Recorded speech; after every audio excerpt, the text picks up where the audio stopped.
Last stand, and I came to deliver. Been called a Clinton operative, a Russian, and a grifter. By libs, a Washington student debt, proud to be an intern, sucking up to pigs who get a tax cut in the midterms. You cut the ties but never heal the wrist burns. Capitalist shackles wrap and penetrate like ringworms around the necks of those whose deaths will not affect the king's purse or the coffers of the company the king serves, who manufacture mandated tinctures. Their safety data hanging from a fixture, half a mile skyward, just dangling from the rafters. My grift is sobbing till I'm cackling with laughter. I guess I would have made a decent actor. I'd be great at crying on command until they cut plus 40 minutes after. When the director waves a hand, it ain't a rap, it's now a legal matter. Honey, my grift is weeping on a mic until I'm hacking up airstrike verses like it's bombs away and batter up. Swinging on these bigots, they keep killing us to fatten up. Kill the switch, eat the rich, I think they're finally fat enough. Grab your knife and fork, the world is yours, just say you've had enough. And if you're comfy, you could go ahead and laugh it up. Tell me how the most important vote I'll ever cast is like the choosing of a bus, in that it might not take you anywhere you want, but no one can deny the fact the bus is now no longer where it was. And that's the kind of progress we should celebrate and trust. Spoken like a kid who never took a bus. Spoken like a piece of shit that used some cash to mask his stink and truly thinks he's one of us. Spoken like a terminally unserious person who equates our cries for rights to mixed up orders from a server. It paints a privileged picture of what you would label urgent if the worst thing you've experienced in life has been the time your waiter accidentally brought a tray of gold flake scallop when you clearly ordered gold flake urchin. And now you're storming out the restaurant and hopping in a Tesla. You got 80 pounds of Tony Fauci merchant. Rewind to chains won't make you wait in such a long line. Life's not just a way to waste your free time. Air that's fit to breathe is not a free ride. Free ride. Rewind to a chance won't make you wait in such a long line. Life's not just a way to waste your free time. Air that's fit to breathe is not a free ride. Free ride. Best to place your bets on weaponizing the identity of every limp progressive claiming grassroots integrity. Policy is a slippery slope for all of its complexity, so flex your brave resistance with this Ilhan Omar NFT.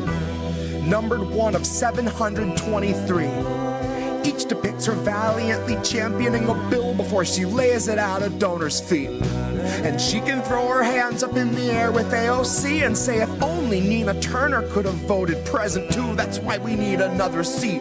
We need some more progressives we elect to only tweet, who live to serve humana and their label of elective slapped on every patient's gravest needs.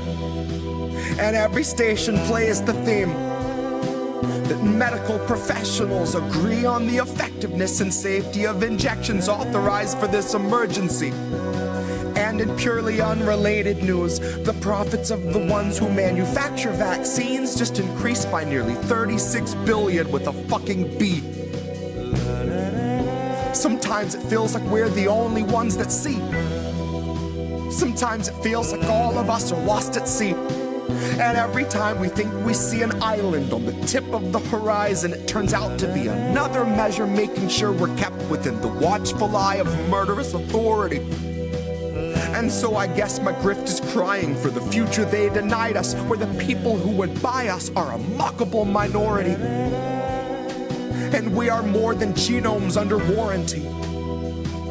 And we are more than serfs in constant quarantine. If I had a single breath left, I'd let the chorus scream.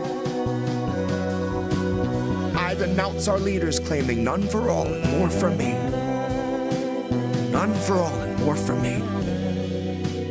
None for all and more for me. None for all and more for me.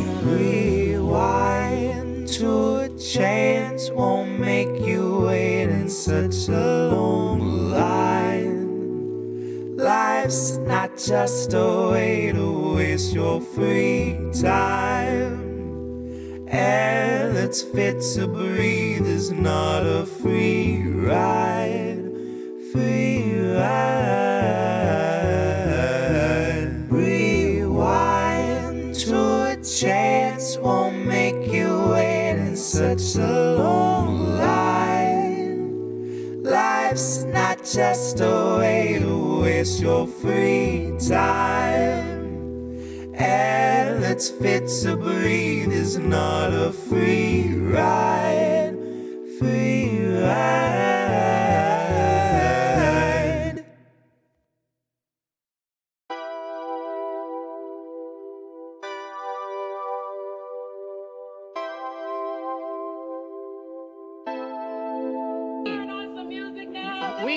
People still owe money. People still owe money. No.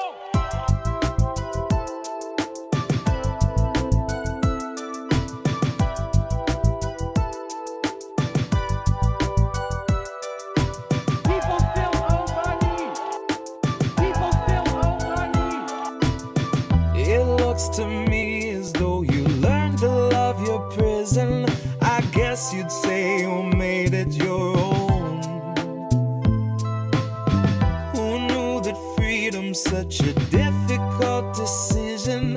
I bet you finally feel like you're home.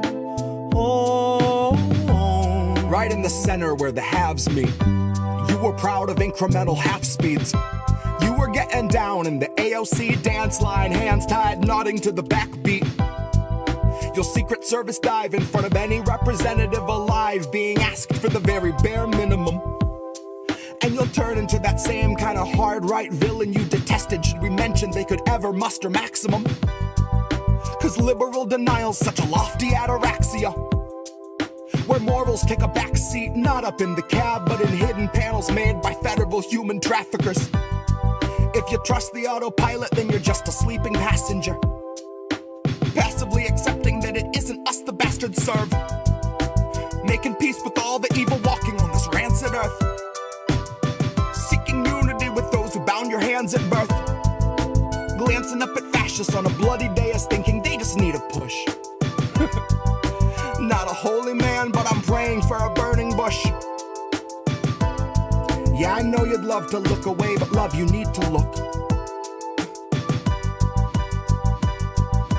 There are many massacres the country manufactured that will never make the books. Now here's your fucking hook. It looks to me as though you learned to love your prison. I guess you'd say you made it your own. Who knew that freedom's such a difficult decision? I bet you finally feel like you're home. Home. Home on the range of excuses. Justify some fracking, water down pollution, paint a fresh coat of bipartisan charm over backroom collusion. Your consent is being manufactured by illusions, marketing executives in federal seclusion, working day and night to keep you just the side of lucid, and too beat down for calling out abuses. So fuck all these progressives who can speak on revolution once they empty all your powder out and spit on all your fuses. I prefer to judge a leader not by quality of tweets, but the six-figure book deals she chooses. Donors he betrays, and donors that he'd gladly take a bullet before he refuses. Slogans he reuses, buzzwords he produces, then he spews like mucus. Well, two can play at that. So here's the inner dialogue of every time I snap, and it's fine-tuned to ruthless, and saying politics are useless. Just a bunch of loose lips tweeting cute shit, power suits, taxpayer booze trips. Bunker at the ready when the shoe flips, and there will be no news clips. There will just be People still owe money. People still owe money. No. It looks to me as though you learned to love your prison. I guess you'd say you made it your own.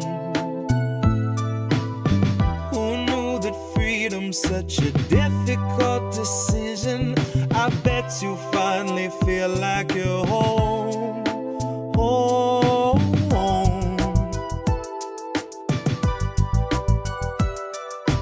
People still owe money.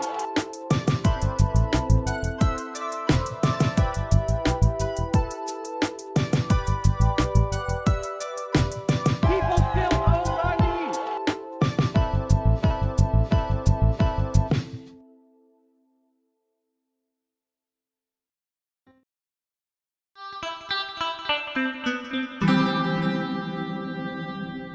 Who are these people? Who are these people? We're here. We made it. Fred, I hope we actually are live. I just threw up the slide of of all the supporters so everyone knew to do that. Hopefully that didn't mess everybody up, and hopefully we actually are live. It looks like we are. Hi everyone. Yeah, Knights of the Storm. This song is dope. That's a 5-year-old song that Jesse wrote called Love Your Prison. And there's a little cameo that came from when AOC was doing her little camp out on the Capitol steps. And our brother Colin was one of the people there. And one of the people he was with yelled out, Colin yells out, what are the 10%? What about the 10% of people that weren't affected by this and still have to get evicted? And the other person, who was Franco, yells, people still owe money. And that's when Cori Bush says, let's turn up some music. And they try to drown them out with music, and then just kind of ignore them and blow them off. And people still owe money ended up like the sound bit that Jesse grabbed, and we use it all the time. So good. Thank you, Fred. We are live. Good to hear. So it's Sunday night. It's How Did We Miss That? We got a bunch of shit to get through tonight. We're going to talk about how Banksy clowned the UK government. I love that. That's a great story. We don't get many like uplifting stories. That's kind of an uplifting story. All right. And then we've got a whole big fuck Israel segment, including an article that I wrote. So I'm going to do a read through of it and kind of embellish and talk about it. And I'm sure Reef will have plenty to say there. We're also going to talk about the other shit that happened in England last weekend that most people didn't talk about, and they haven't really talked about. You're over now 1,000 people that have been arrested under Section 12 charges that can all potentially go to jail for 14 years apiece for protesting, for holding a sign, for saying, I support Palestine action and I oppose genocide. Like, it's nuts. So we're going to give them some light. And then we're going to talk a little bit about Kevin Gostola talked about Ramacia Ozturk and her story and her case and an update there. We're going to cover that. And then we're going to go around the world to Psyop season. Holy crap. It is sweeps week for Psyop season. Man, and they can't stop with this, the biggest Psyop of all right, because everybody is designed to believe something different right now. Derek Bros actually had a really solid post I saw that I shared with Snow Himbo earlier today about all the different possibilities and scenarios that people are throwing out and believing right now. And basically no two people really believe the same thing at this point. I think that was the goal of Mockingbird Media originally. If you haven't looked up Operation Mockingbird, do some homework, figure out what that was. And, wow, Rumble dropped off. Holy crap. That's weird. I didn't drop any frames. Thank you, Ralph. By the way, Ralph is over on Rumble. Ralph has been a big supporter of the channel recently. He got showcased and highlighted on the INN Wall of Fame supporters because he's been hooking us up. And anyone who does that, we certainly appreciate. And these are the names of everyone that have been hooking us up.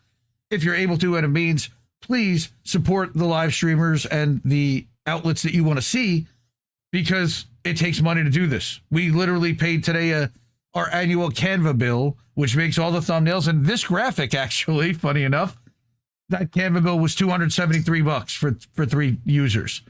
And, you know, it's for me, for Reef, and for INN, the rest of the network together. We've got all this different stuff kind of gathered together. And that's what it costs. So that's just one operating cost. And we've got our big restream bill at the end of the year. We have covered a good portion of the costs already, but everything helps. Angel right now needs a new laptop. Love to be able to get him a new, to contribute to getting him a new laptop. He is, as of Friday, $170 away. So he's real close and he can use help too. But I would like to get to started on our story about Banksy. And I don't talk about Banksy. Can you share your screen? Oh, well, I could. I guess. I mean, oh, right. I got this guy sitting next to me. What's up, Reef? Right. Reef's here. Hi, everybody. So what's new in Reef World? Reef certainly saw this, and you were sending me a bunch of stuff to do with this. Yep. So it started out Monday morning. It feels like Monday morning, September 8th. That sounds about right. Monday. Right? It was Monday morning. We woke up. I woke up after the stream. I published the podcast, and I log into Twitter, and I see this post from Kneecap. New Banksy is fucking nail on the head. All right. Now, for those who are on the podcast, I just zoomed in on the image. It's a wall. It's a mural on the wall of the Royal Courts of Justice. And it's a judge in full, like, powdered wig beating with his gavel on a child holding a protest sign, or someone holding a protest sign laying on the ground. And there's a blood spatter on the sign, and the protest sign is blank. So just so people know what it looks like to begin with. All right. And this became like a whole controversy because of where it was painted. So Defend Our Juries then says, we did get a Banksy. Defend Our Juries is the organization that has been loudest in putting together these mass protests for, standing against the government, which is trying to censor people and jail people for supporting now an organization like we talked about that doesn't even exist anymore. Palestine Action disbanded. So saying that you support it is somehow a crime? It doesn't exist. Madness. So here's what ends up happening. The government, Starmer's henchmen, are now removing Banksy's government critical art as if it were nothing more than dirt on the walls. This I'm just following orders mentality is utterly pathetic. Before they did that, they put up this big screen, all right, so that nobody would be able to see it, and people started shoving the screen out of the way. All right, here's literally somebody in a black mask, because God forbid they actually were identified by anyone, literally scrubbing away the artwork. Like this, this feels like it should be a crime. You coming yesterday, you could have seen it. Oh, really? Is it just this morning? Well, yesterday, like, afternoon. You coming yesterday, you could have seen it. Oh, really? Is it just this morning? Right, if you came yesterday, well, you could have seen it. Wow, what a stooge. And that guy giving side-eye because he knows he's going to be immortalized. Like, destroying a Banksy? Banksys are worth millions, priceless, right? So I said, nothing says on the right side of history more than covering up artwork created to embarrass and shame the inhabitants of the building every time they walk past it. Bravo, Banksy, for real. Now, this was before they decided to blast it away. So here's the cops standing in front of the barrier to make sure nobody sees it. Because seeing it would just be so awful. A new mural from street artist Banksy shows a judge beating a protester on London's High Court wall. And there's people getting their picture taken with it. Here's what it looks like at night with the shadows of the staircase of the fencing cast upon. It's eerie. It's something. Mm-hmm. Right? Look at it up close. It's amazing. And here's somebody, tiny art drawing the cops blocking the exhibit. All right. So our friends at Council of State Media said, we're now at the stage of genocide where we're destroying priceless artworks for Israel.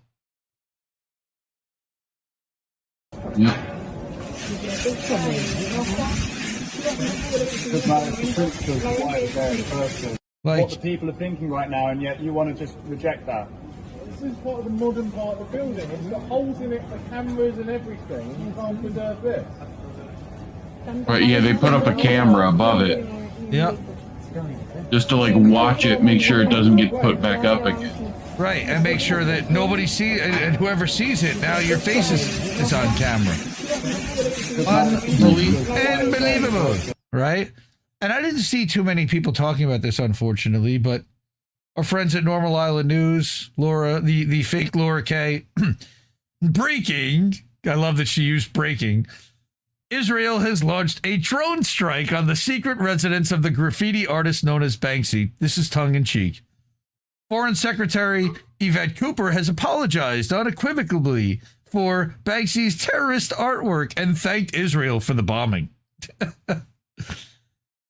That's unreal and not out of the realm. So here's your result. As Ricky said, gotta hand it to the authorities. At first, I was mad when they scrubbed the Banksy, but they have unintentionally made it one of the most powerful artworks of all time. So now it's complete with the government's attempt to make it disappear.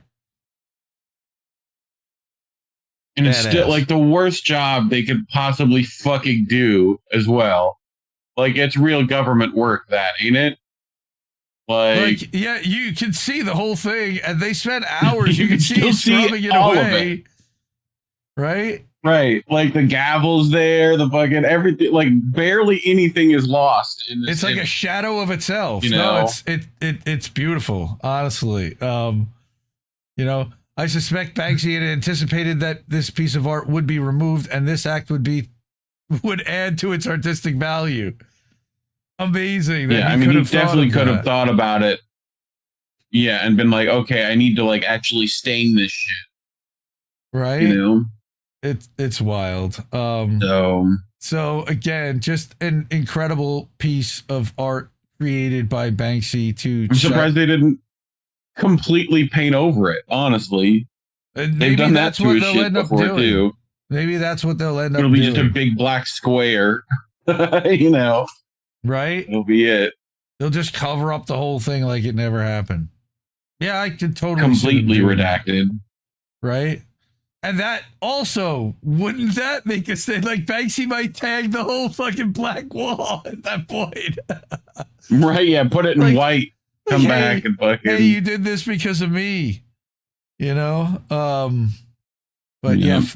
But now remember, UK is arming and funding and acknowledge that they're arming and funding a genocide, which is a war crime.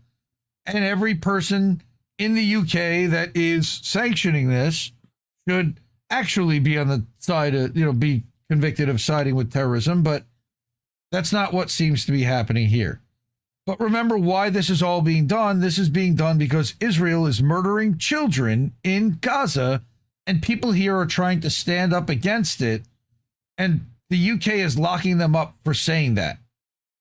And that's why Banksy drew that, all right, in the first place. And let's not forget that. So, yeah, that was a wild story. I guess they don't have pressure washers there. I sure hope not, Jason. Nights on the Storm, paint remover plus a Craftsman pressure washer. I'm guessing they don't. But, hey, they can't even get really cold milk in England. So you never know, man. We can use it as a minute to clown on and laugh really at cold milk. Explain yourself. I think they have refrigerators. Go Start over on the Rumble says PSA Banksy purposefully used permanent undercoating because he knew that they'd try to remove it. Fucking amazing. Yeah, that's what I would think too. Brilliant. All right. All the time trying to get rid of stuff. That's right, Macy. All right. That's awesome. Steve Gill, yeah, same thing. Go Start. Steve Gill, same person. For those who didn't already know. Sean the Accord Lord Miller, what's going on? Harps, what's going on? My cunt brother. And yes, we're going to get censored by the algorithm for saying it. I learned somewhere that the algorithm really doesn't like that word. And that is really deeply unfortunate. Yes, Dissent in Bloom, that's a good point. The UK have been complicit in what's happening from the start. Then, like, since the 1900s, because Balfour Declaration and, you know, the actual technical landowners of Palestine, or, you know, somehow they got the keys to the castle. Not exactly sure how that happened, but welcome to Empire. That's how they got to determine what happened in 1948, along with the community nations. So we're going to get to that in a minute. In the meantime, we are still, and you know what? It's funny. I tried to apply to YouTube this week to get remonetized, and they confirmed, yeah, no, we looked at your stuff, and it doesn't really align with what we think is worthy of monetization. Thanks. Appreciate that. So the ways to support this channel are via Cash App, $, Indie News Network, at ko-fi.com/Indie News Network, and that'll pop something up on screen. At paypal.me/Indie News Network, and Ralph and Sean and a couple other people have done that recently. Thank you so much. We have a website over at Indie News Now that has a section called Keep the News Free, and that's where you can support us there. And then we're live right now at IndieMediaToday.com over on Substack. We'll be live later at INNNewsletter.com, and you can support us with a monthly or annual subscription at either of those places. All right. So it's fuck Israel genocide time. You know, you have a theme song for this, if I remember correctly. Maybe somewhere. It was our somewhere. Maybe not. That. Control F.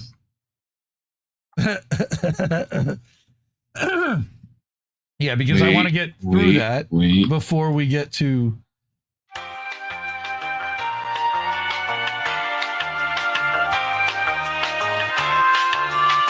Yeah. Fuck Israel. Yes, that's our Fuck Israel segment. All right. So, what is going on here? Well, this is American veteran Josephine Gilbo. Sorry for butchering that, because now I'm going to have a little something to say after this, but let's listen to what she has to say. It's 1:07. We have technology. No, I did it. I was just delayed. Go ahead. We have technology that we can see exactly who's in these locations and buildings. So they're targeting and bombing homes, knowing who and how many children were actually inside. My name is Josephine Gilbo. I'm a 17-year Army veteran. I recently got out of the military last year. Having that background as an intelligence officer and understanding what defense actually is, I can see clearly that this is not self-defense. The civilian casualties is catastrophic. They're targeting homes filled with children. The elite that sit in Capitol Hill sit there and lie over and over and over. I just want to highlight one of the biggest awakenings that I think I've had the last few weeks coming here and lobbying with the senators and the congressmen is just how corrupt our government is. And that anyone that's in the military is simply just one chess piece that they use at their leisure for their own internal gain to protect their own internal assets and money. Powerful. You think I've seen that before? That was a while ago. Was it? I've seen this person before say this exact thing. Because it was like a week or so ago that I saw this video. Yeah, they may be done it again. We have technology that we can Didn't see. Didn't she testify alongside Anthony? I thought I saw the Aaron Bushnell thing, but I could be wrong. Maybe. So at least acknowledging that, again, they know exactly who's in the buildings. They know how many children. They know that people like Tom Cotton and Brian Mast And the people that walk stone-faced through the halls of Congress as they're challenged by activists and people ask them questions and they gaslight, say, there's no genocide. They're not being starved. They're not bombing kids. What do you mean? They sit there and lie over and over. Now, she's still wearing the uniform of the U.S. military, I notice. Has she left the military? Okay, and here's the other thing. I mean, she may have, but I mean, you can keep that when you leave. She got kicked out for protesting with Anthony Aguilar. That's what happened. All right? Yeah. So at least she's coming out as somebody who's been on the inside to say, this is as corrupt as it gets, and I can't support this. So don't listen to me. Listen to somebody who literally dedicated themselves to serving this country and volunteered to do this shit and realized exactly what the hell this is and what this is all for. So credit to her. But also, sorry that she got brainwashed or put in a situation where she would have volunteered to sign up for this monstrosity, not knowing what the U.S. military is right now, that it's basically a big defense contractor. All right.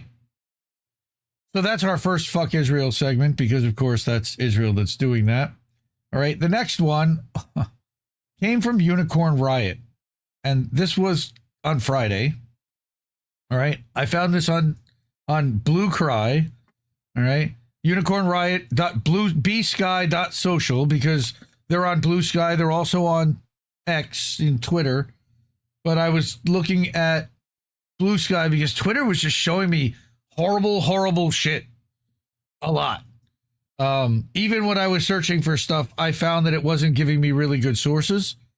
So I went looking here and I found a few here, because the sources that I trust are actually here, like Unicorn Riot. Israel bombs residential towers as it unleashes, quote, gates of hell, unquote, on Gaza City. Israeli Prime Minister war criminal Netanyahu threatened Gaza City's nearly 1.3 million residents to leave the city or face death as Israel unleashes explosive-laden robots and its forces level residential towers. Now, we talked about the robots last week, and we read an article. Now, watch what happens to this building.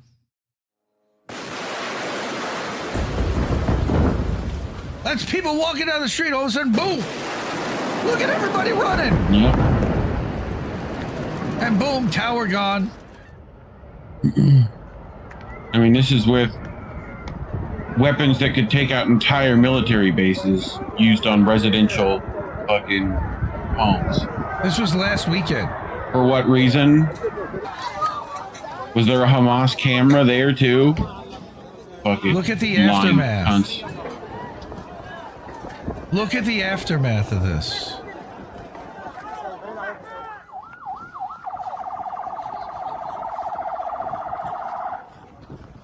Because we're taking the land, we're gonna destroy everything there, and we're gonna rebuild exactly what we want to build, and there's nothing you can fucking do about it, is what they're saying. Fuck Israel. I know what your question is. What do you say when fuck Israel isn't enough? Because I don't know what you say to something like that, where they're just destroying the possibility for anything to exist and then pushing anyone that might be left out to the south, which we saw last week also. So, for a little bit of levity, I brought the Tuttles. All right? You can't just bomb hospitals. Hospitals are Hamas. At least let food and medical supplies in. UNRWA is Hamas. The journalists are going to show this in the world. Journalists are Hamas. You can't call everything Hamas. You're Hamas. Mm-hmm. I remember watching that, dude. Oh, dude, that is the GIF. That is the crazy. That is the meme that keeps on giving right there. All right, Paul and Paul Sr. And half the people don't even know. They never saw an episode of American Chopper. They have no idea why these people are, or that it's father and son. or have any idea Son. why they're throwing shit. Or that it's over some stupid fucking motorcycle. Like it's over thing. something not even consequential, right? Like Of it's course. like, no, I wanted to paint it red. Like, you know, fucking stupid. We are all Hamas, okay? So, I don't even know if I should show this, but it's. Did you see that kid crying outside the hospital after they blew it up? Looking at his father's head blown open and his mother lying dead? That's a sentence that Israel caused people to write. Sorry, and the US and UK too. All right? You can look at wherever and get upset or whatever it is, but what I'm about to show is not because of Hamas. Because Hamas did not do this. Assuming that this kid survives this genocide, which they're assuming that they won't. Well, Israel is assuming. What do you think he's going to become? Some peace activist chanting about coexistence and humanity? All right. If you are triggered by this, I would advise you turn away. I'm gonna show this picture right now. So 3, 2, 1. There he is. There she is. How dare you? You motherfuckers. All right. Just awful. I wouldn't scroll too far I'm not scrolling on that down because for the we all know comments. I'm not scrolling down for fucking the comments. awful comments. So fuck Israel for that. That's his mother. And the father was sitting on a chair with literally half his head blown off. I'm not showing that one. You can see it if you look for it. But awful. And fuck Israel for that. So, speaking of fuck Israel, all right, I decided that I've had enough. I've seen enough. I've talked about it. I've covered a lot of people's articles on this, but I haven't really written about this myself and given it and I've talked about it here. I talked about it during my origin story. I talk about it and I scream about it all day on Twitter, but I haven't really written an article about this. So it's kind of funny because it was on September 10th that I sat down at around noon and started writing this. And about 3/4 of the way through, I found out, just like everybody else did, that I saw the video on Twitter of a big right-wing influencer getting shot through the neck, maybe, allegedly, I don't know. Where, you know, there's 100 different conspiracy theories already about what is going on there and what happened there. I don't know. That's not what this piece is about, because this was already basically written beforehand. I had an idea and a thought on, what was it, Wednesday night, and it was like, you know, how do we properly punish Israel for all that they've done? And the people of Israel as well, for standing by, and most of them at least, encouraging this and not fighting against it to as far as they could to their government. And what I came up with was, how do we not make them a country anymore? Is strip their sovereignty. How do we, in the community of nations, no longer acknowledge or recognize that that place is an actual official country? And that was kind of, how do I back my way into that? Because we all say that Israel must no longer exist, but how? How do you make that happen? So I started writing this, and then it expanded and expanded a little bit more and expanded. I didn't want to make it too long because I want to be able to get through it. I want people to be able to get through it. And I plan on writing more articles that involve this stuff. But I'm going to do a read through here. I may stop a couple times. If you want to interrupt me, feel free, because I know you had quite a bit to say about this too. But my article is that the Greater Israel Project must never be permitted. All right, by eliminating Israel's right to exist as a sovereign country. And that Israel has a right to exist argument disappears. No, it absolutely doesn't. So now what do you got to say?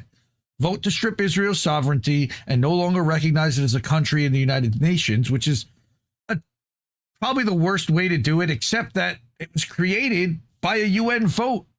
So how better to take it away than to have the body and entity that first created it remove it? Now, I don't even know if that's possible, and I know that the U.S. and Israel are members that would probably block it anyway, but it's a good thought. And then come the Nuremberg 2.0 trials. All right? So I start out by admitting, and not admitting, but letting everyone know right up front that I am Jewish and that I was raised in the U.S. as a conservative Jew to believe in Israel.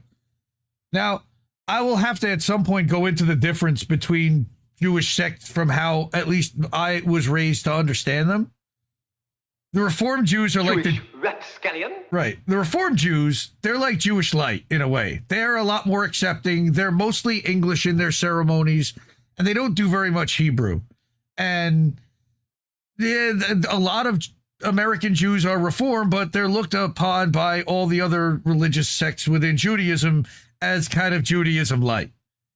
Then you have conservative, which is about a mix of English and Hebrew, and that's how I was raised. I spoke Hebrew. No, I don't understand it, but I at least learned how to read it, how to read the words and the syllables and the symbols. So I have some basic, like beyond basic understanding of the culture and history from the way that they wanted to brainwash teach us. And that's what I'm talking about here. So I was raised a conservative Jew. Now the other two are Orthodox. And then you've got like the ultra Orthodox, like the Lubavitch and the Chabad, that are like, we even consider extreme within the Jewish community. We all kind of look at each other with the long black coats and the long sideburns, and we go, the majority of Jews think that they're a little extreme, beyond a little extreme, let alone ones that hold secret tunnels, and they know nothing about any of that stuff. They don't look into just how fucked up Chabad Lubavitch has ties to, and this human trafficking stuff that has been alleged, and the stuff with the bloody mattress in the tunnels, and they just explain it away, and they ignore and they whitewash that part because they get benefit from it. And I want to talk a little bit about that.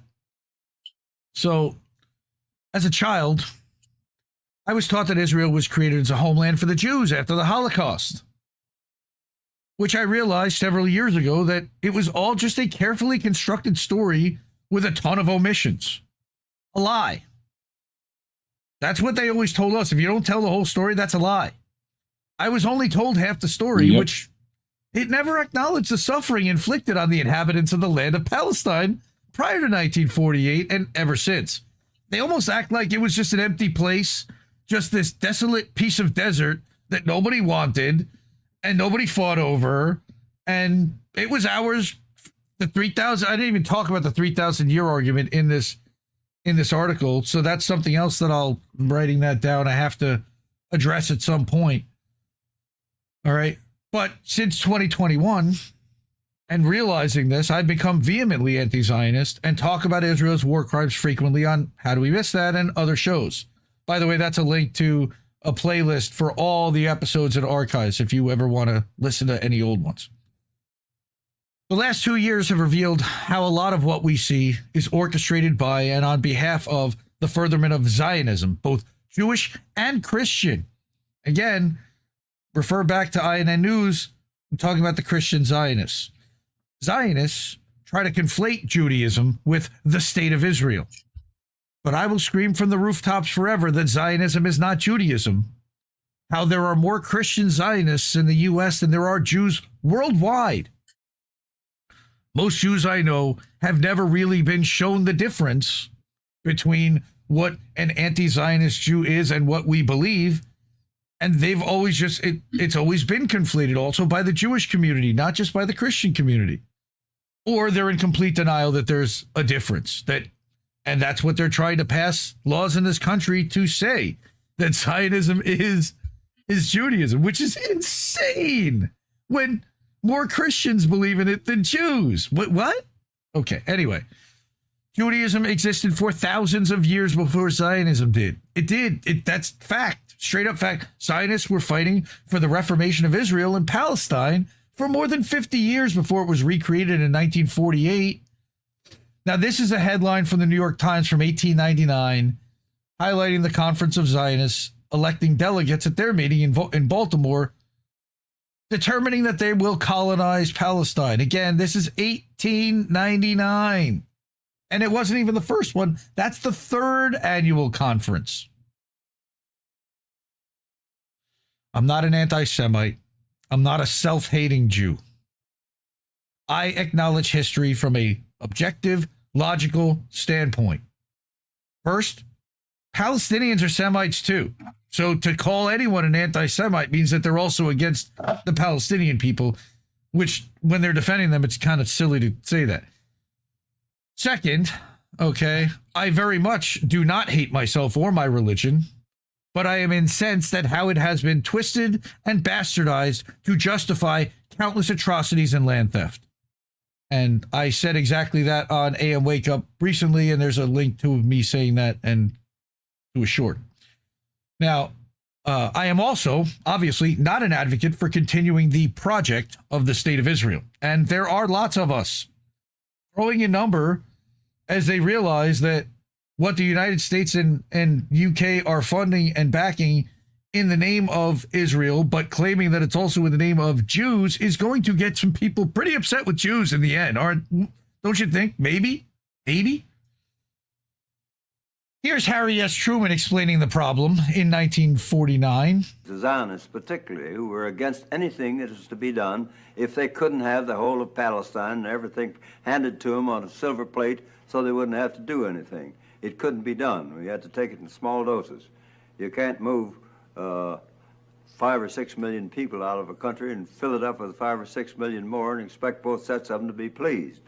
We had all sorts of objections to everything that was done. Something had to be done. We went ahead and done it and had it done, and now it's working out. Eventually, I think we'll have them all satisfied, but it's going to take a great deal of time yet to get the job done. To recognize Israel was an easy one. I had to make a compromise with the Arabs and divide Palestine. The Jews wanted to chase all the Arabs into the Tigris and Euphrates River, and the Arabs wanted to chase all the Jews into the Red Sea. And what I was trying to do was to find a homeland for the Jews and still be just with the Arabs. But when you go into a thing of that kind, the people you help most are the ones that get most angry with you. Both of them were against me on the situation, but as President of the United States, I paid no attention to them, carried out what I thought was right, and I had the support of the Congress, and I could do it, which is unusual in these days. Could you tell us specifically that a lot of Jewish people were against you, too? Oh, well, there were a lot of Jewish people against me because they wanted the whole of Palestine. As I say, they wanted to drive all the Arabs into the Tigris and Euphrates rivers.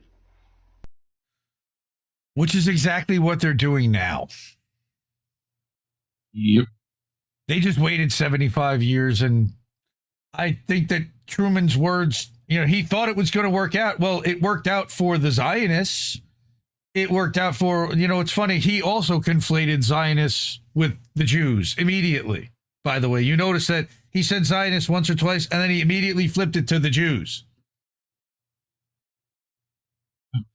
Again, more Christian Zionists were behind this. The royal family, not Jewish Zionists, Christian Zionists.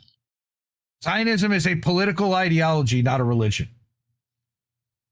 Now, of course, October 7th happened. Do you denounce Hamas? Do you denounce October 7th? October 7th is justification for war crimes. And actually, a friend of mine came at me a little bit, and he's like, I think to call it what you did was a little harsh. I said, sorry. After their unabashed collective punishment, which again is a war crime inflicted on millions in the aftermath of a prison break on October 7, 2023, which saw 1,200 people killed, Israel should no longer be able to continue and exist as a sovereign country. This didn't start October 7th, but the disproportionate response to it is so far beyond disgraceful I can't even think of the proper word to describe it. It's not disgraceful. It's not awful. It's not the worst thing that you could possibly imagine, to exterminate an entire population systematically by destroying its healthcare system, by starving them, by not allowing aid to come in, by bombing people that are trying to deliver aid to them, by intimidating people through a mass media campaign, etc., all of these things. So, again, let's talk about that prison break. And I will, because we call Gaza an open-air prison for years beforehand, because it was. They couldn't go in or out without Israel's say-so. That makes it a prison. You could say so or not that they had a life in a city inside of it, but it was still within walls. They weren't allowed to fish or they'd get bombed. They weren't allowed to leave or they'd be murdered, or they weren't allowed to come back.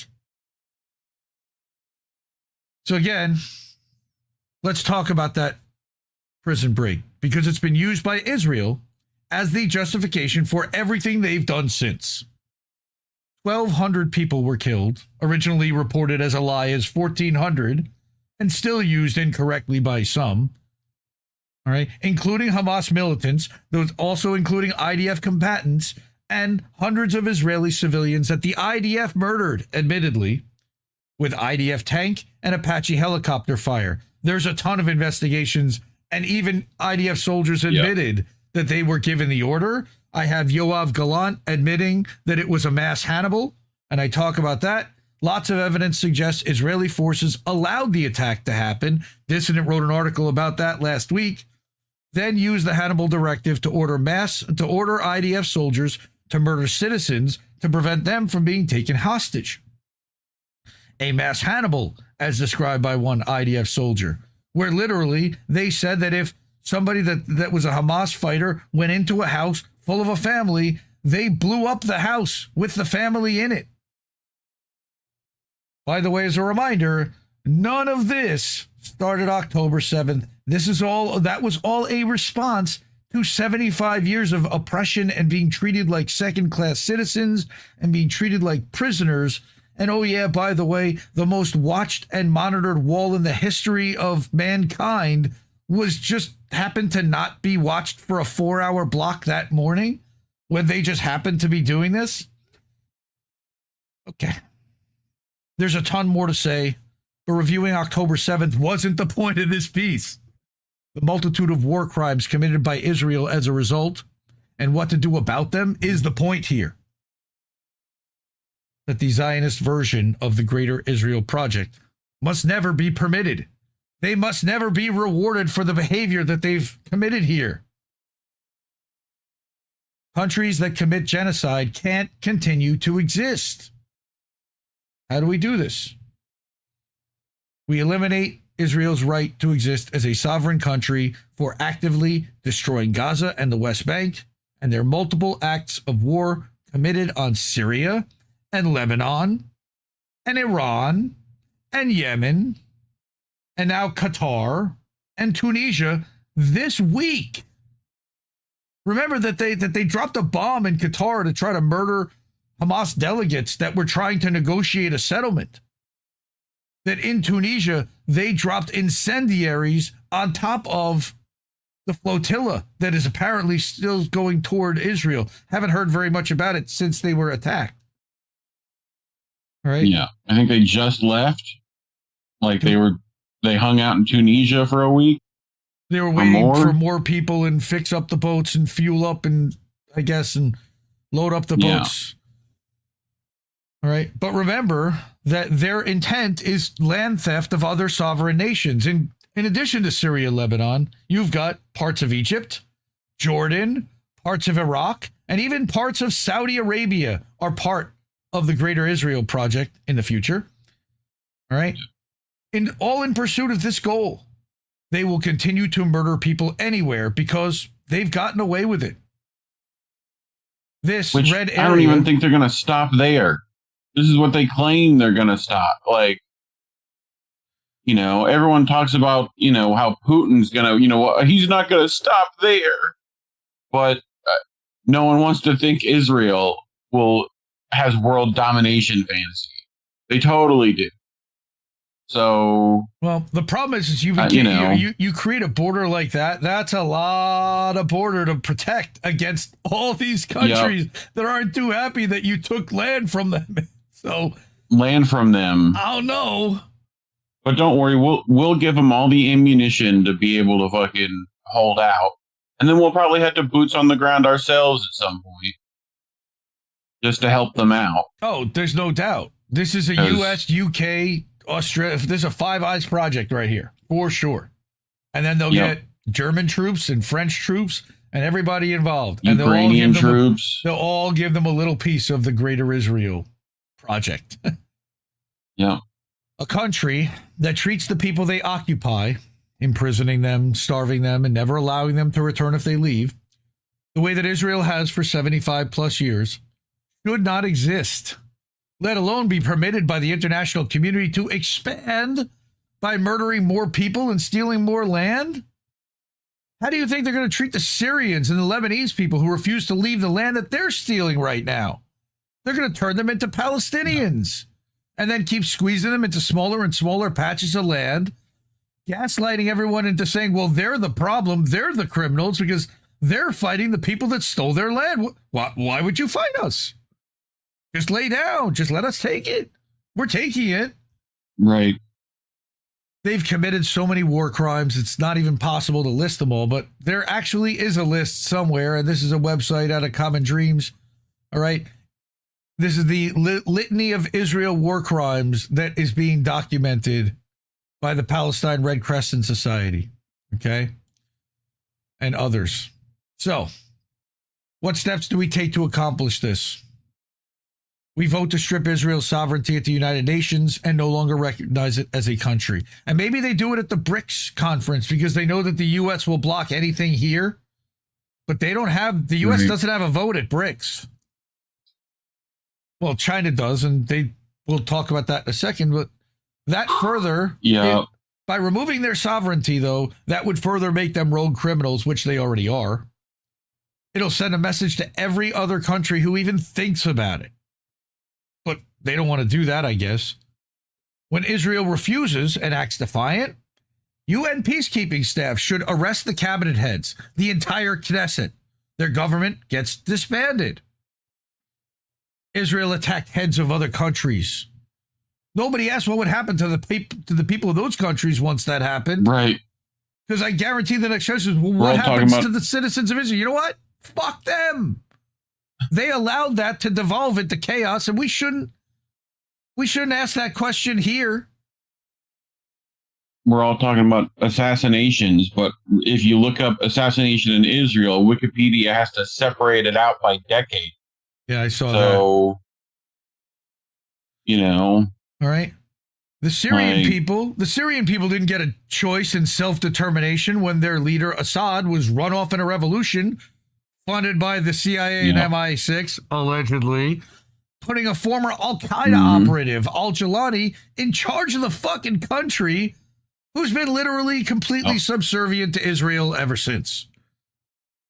And Israel has continued to expand their land grab into Syria. The Lebanese people didn't get a choice when Nasrallah was murdered. The Yemeni people didn't get a choice when Israel murdered their entire cabinet last week. Unreal. And I had somewhere a tweet from Alan McLeod. I think, you know what? It's up here. This is it right here. No, right there. Incredible to watch the Charlie Kirk shooting receive about 100 times more media coverage than Israel assassinating the Prime Minister of Yemen. Yep. Then we start the Nuremberg 2.0 trials. Broadcast live to the world, no private testimony. Those trials would have to include the Western politicians who ran cover and were complicit, including Biden and Trump as commanders-in-chief of a military that provided support, including U.S. politicians that were rabidly on TV and screaming about this and voting to send money there. People like Nikki Haley and Tulsi Gabbard, Randy Fine, we all know him, Josh Gottheimer, and Hakeem Jeffries, and Cory Booker, Lindsey Graham, and Chuck Schumer. Again, this is Rabbi bipartisan. Shmuley. All right. Bernie Sanders and Nancy Pelosi, just to name a few. All of these people advocated for and or voted to send weapons and money to Israel and continue their slaughter. And oh yeah, a guy by the name of Charlie Kirk. Above the law. Oh no, he can't testify anymore. Sorry.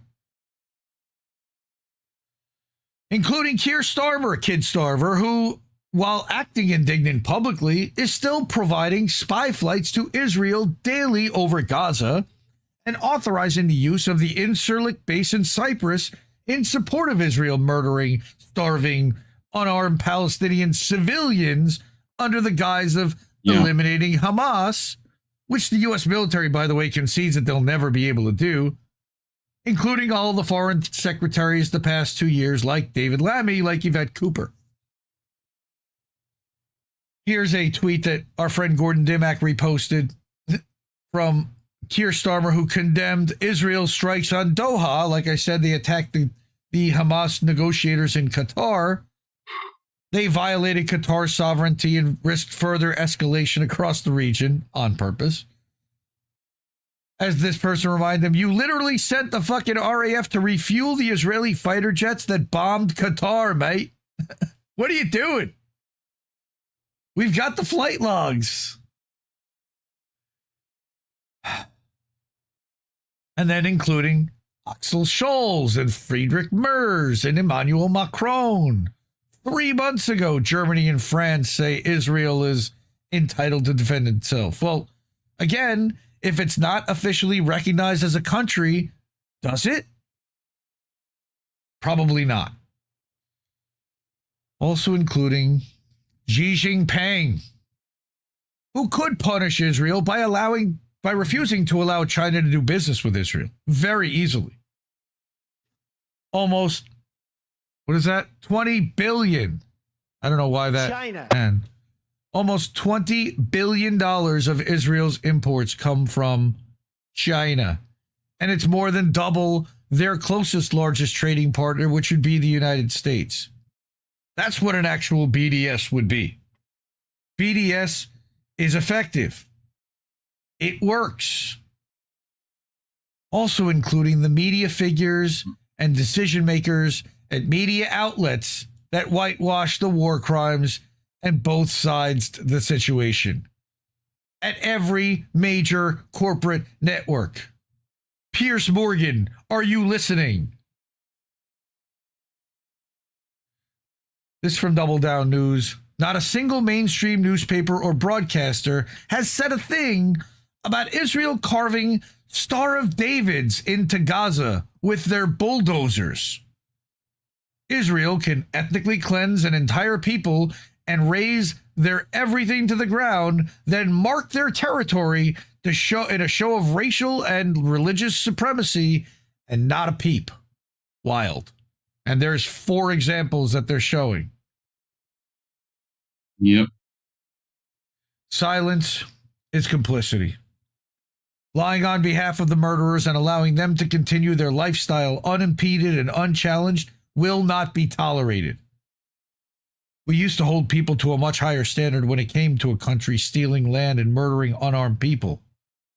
I think it's time to start holding people to that standard again. So, now I'll breathe again. But this has gotten, some action. I was hoping it would piss some people off. It really hasn't pissed very many off. It's gotten a lot of support, which I appreciate. So if you're over at Substack, go to indiemediatoday.com and give it a like, give it a share, give it a restack. Let other people know that it's there, and share that with people. Hopefully there are more anti-Zionist Jews like me that speak out, that write about this. And I think there have been some. I think Alon Mizrahi has been writing about it, and there have been, again, Aaron Mate and Max Blumenthal, and they break stories, but they don't really talk about it from their perspective, and as somebody still having Israel use their own religion to claim the justification for murder on a daily basis. Murdering 100 people a day.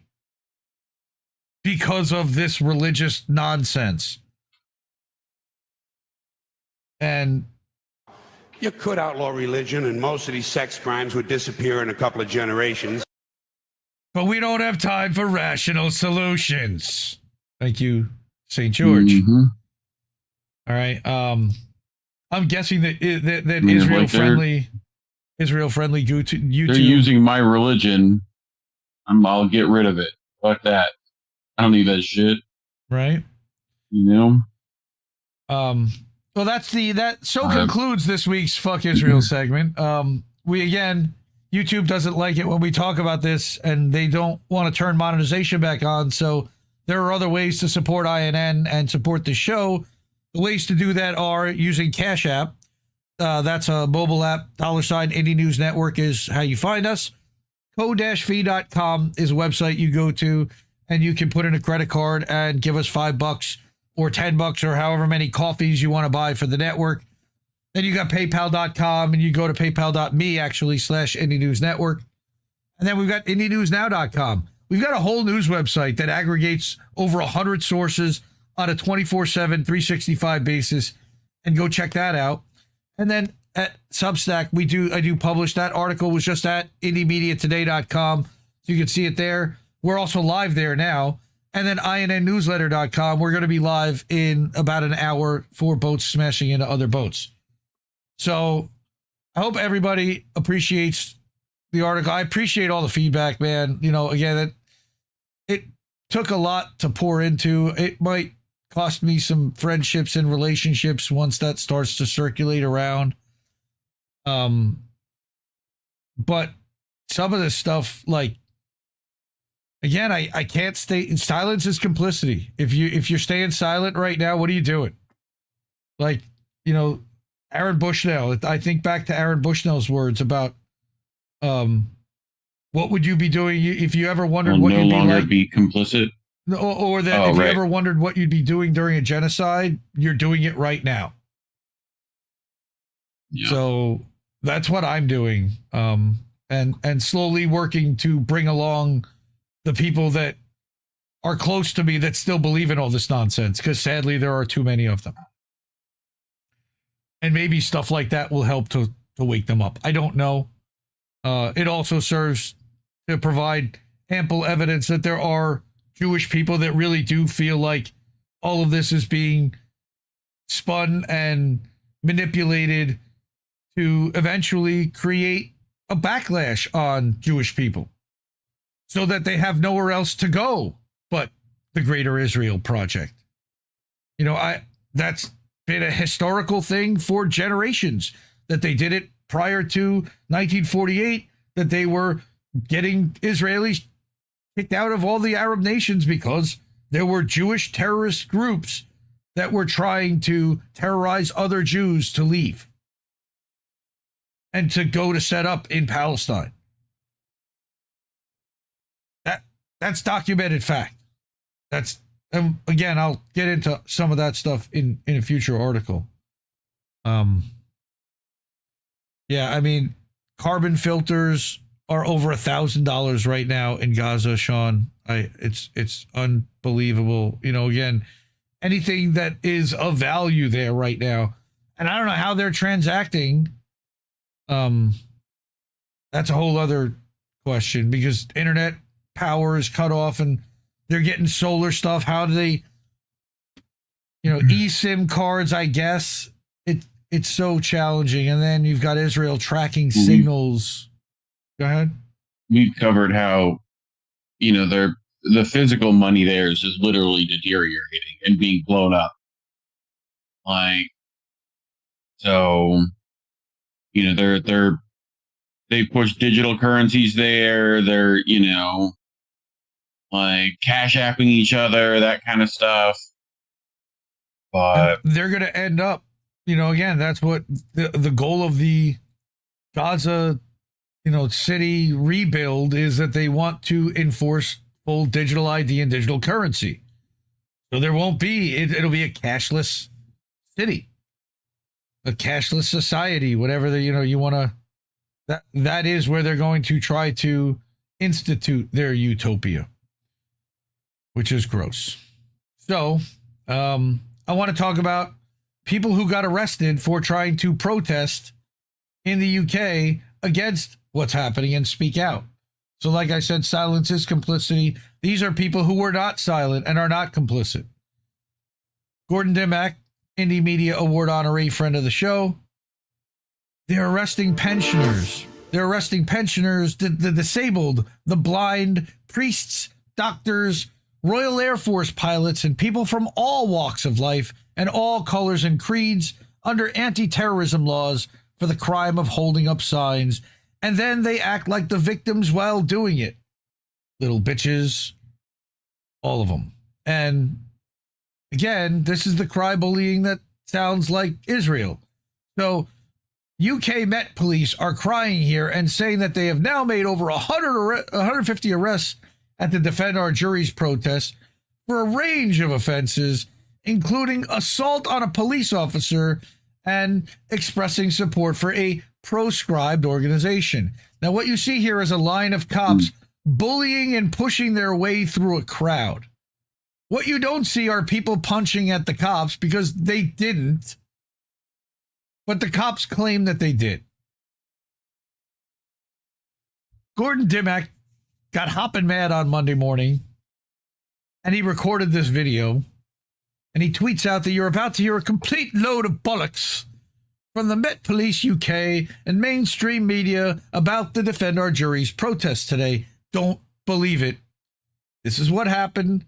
If you were at the protest today, tell me if this is an accurate description of events. And you'll have people that say, of course it was. Now, let me play this and unmute. Let's go back to the beginning and action. Hi everyone, so I've got to do a report of the Defend Our Juries protest today at Parliament Square, because what you're about to be fed by the mainstream media and the police is a complete load of bollocks. I'm here to tell you exactly what happened. And if you're watching this video and you were there today, tell me whether this was your experience too. Tell me whether I'm wrong here. All right, so the action started at 1 o'clock. About 1,200, 1,500 people from all ages, all colours, all creeds, all walks of life, wonderful people, just wrote silently the 7 words that now make you a terrorist in this country, as ridiculous as that sounds. And the police started arresting people very quickly. 5 or 6 police would come in, arrest somebody, move on. 5 minutes later, as soon as they'd got rid of one person, there was a conveyor belt of another 5 or 6 police ready to come in. But the thing is, when they were coming in, they were getting people shouting, shame on you. How are you going to square this with your children? Don't you know there's a genocide going on, etc.? And you could see they were getting very uncomfortable with this line of questioning. You could see that they realised we're on the wrong side of history here. They did not like it at all. And as a result of it, the amount of arrests slowed down rapidly, to the point where there was only one arrest like every 25, 30 minutes, because there were 30 or 40 of them now having to come in to protect the officers who were arresting somebody from all these shouts of people going, shame on you, etc. And after 3 hours, as a result of this, they had arrested around a dozen people. And that's an over-exaggeration. If I was to go even more, no more than 15 after 3 hours. There were over 1,500 people there, so you could see this was going to be a disaster for them. You know, it was looking like a disaster. What, all that, and you were arrested, what, 50 people in a day?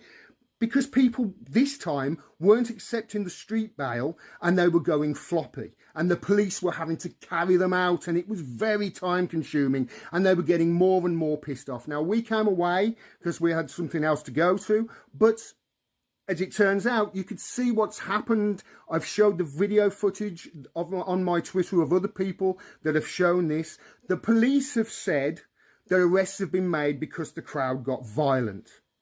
And they showed an overhead footage from a goddamn helicopter a mile in the sky.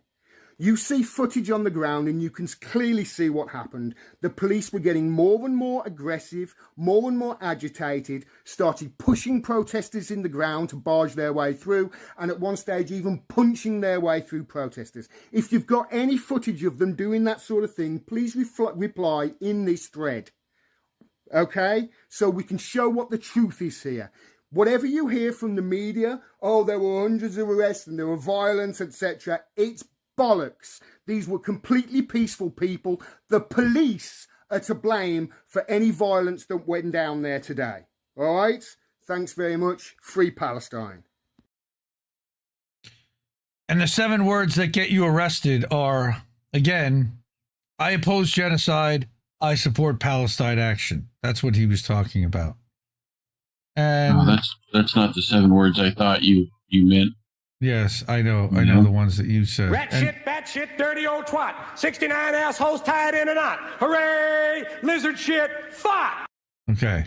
So it wasn't those. Defend Our Jury says, here's the reality. All right. And Somerset Bean shared it too. Reality is that the police are punching their way through the crowds to mass arrest peaceful protesters for holding cardboard signs. And again, action. Cardboard's a dangerous weapon, dog.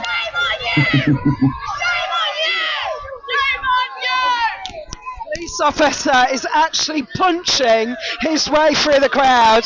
They appear to have dropped the arrestee. They dropped the arrestee. Look at how many, 8 people. And this is the Welsh police. Shame. Shame. All right, that's one of them. This is friend of the show, Bitchute UK, Sam Hill. Absolutely. I missed a chance to say hello to Gordon. He was about 20 feet away from him. He's apparently now a terrorist. That's great. All right.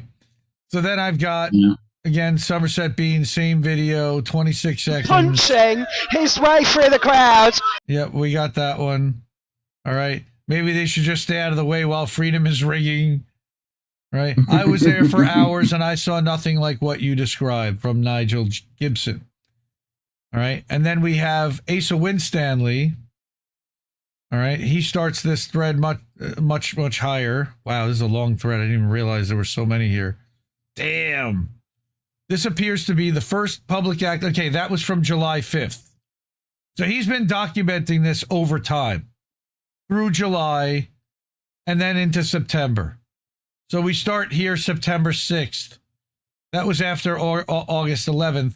The latest mass civil disobedience action against the Palestine action ban is starting in London right now. Looks larger than ever before. Arrests are likely. So here's the thread. Here's our 8-second video. Seeing the size of the crowd. They can't arrest us all, is the mentality, although arrests are happening now. Met Police violently assault peaceful protesters, including the elderly, in order to try and arrest over 1,000 people for holding cardboard signs. So far, they've only managed to arrest a small fraction of the nearly 1,500 sign holders. You saw a nice shove there and that guy on the ground.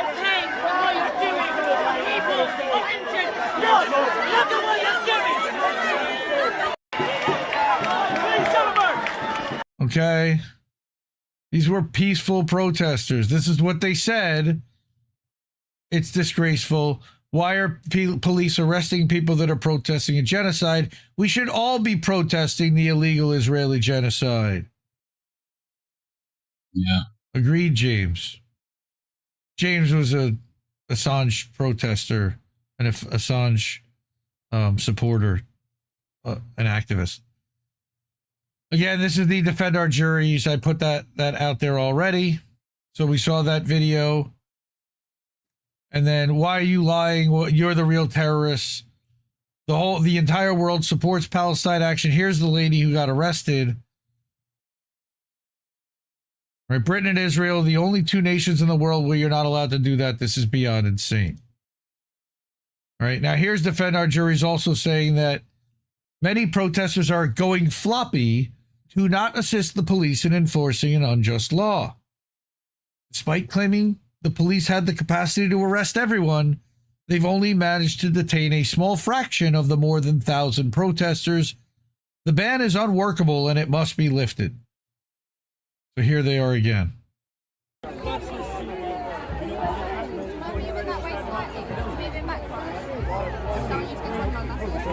So they've got to get 4, 5, 6 officers, because they got to catch 1 under each arm, 1 for each leg. Plus, they need people to protect the people that are carrying them.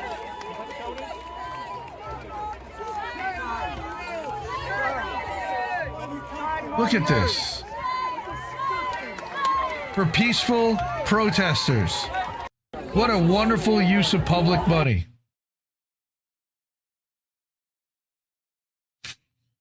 And then we've got more out of Gordon here. 22-second video.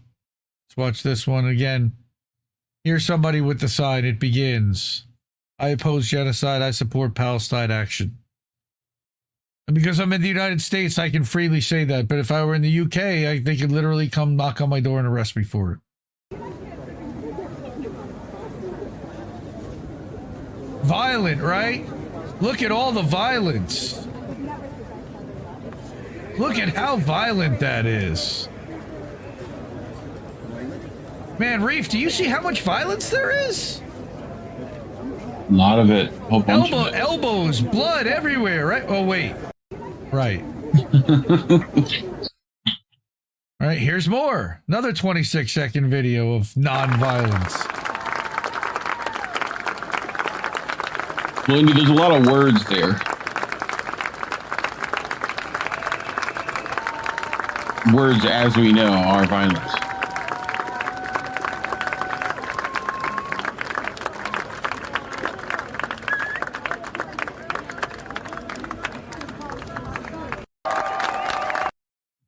Applauds is violence. Here's the first arrest. And Gordon is documenting it. Okay, here's another one. Oh, what a violent criminal. Blind man in a wheelchair. Arrest that criminal. 1,500 people here. Maybe 6 arrests so far in 25 minutes. Do the maths. The Met are going to have a long day.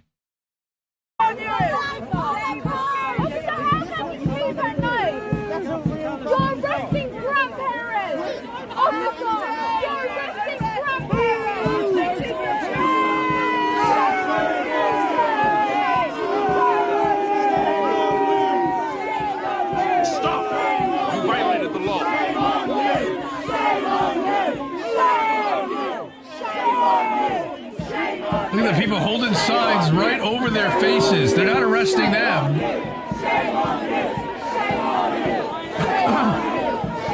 It's very selective.